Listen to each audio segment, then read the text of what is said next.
გმობ ყოველგვარ ძალადობას უერთების საერთაშორისო დემოკრატიული თანამეგობრობის მოწოდებას ხელისუფლებისადმი რომ მონახოს საერთო გზა და საერთო ენა ოპოზიციასთან სიტუაციის დეესკალაციის უსწრაფესი დეესკალაციისთვის და ვიმედოვნებ რომ უკრაინა უახლოეს მომავალში შეძლებს განაგრძოს გზა ევროპაში ინტეგრაციის.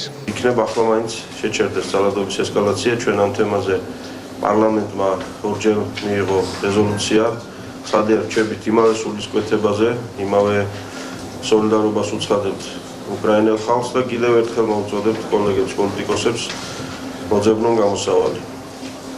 სამწუხაროდ სხვა მედებები ჩვენს ძალებს არ ემატება. ეს არის ბრძოლა თავისუფლებისთვის და ეს არის ბრძოლა მათ შორის საქართველოსთვისაც, იმიტომ რომ ერთხელ და სამუდამოდ რუსეთმა უნდა გაიგოს, რომ ის ვერ აღადგენს საბჭოთა კავშირს, რაც არ უნდა ეძახოს მას ევრაზიული კავშირი თუ საბაჟო კავშირი თუ ნებისმიერი სხვა სახელწოდება, იმიტომ რომ ჩვენი არჩევანია დემოკრატიული მომავალი და სწორედ აქედან გამომდინარე ვფიქრობ, დღევანდელ ხელისუფლებას პრინციპული პოზიცია უნდა ჰქონდეს რუსეთთან მიმართებაში. ვუთანაგრძნობთ უკრაინელ ხალხს თავისუფლებისათვის ბრძოლაში. აქ აშკარა არის, რომ უკრაინის დღევანდელი ხელისუფლება რუსეთის პრეზიდენტის ვლადიმერ პუტინის პირდაპირ დაკვეთით მოქმედებს. უკრაინის დღევანდელ ხელისუფლება მოატყუა საკუთარი ხალხი, როდესაც წლების განმავლობაში პირდებოდა ევროპასთან დაახლოებას.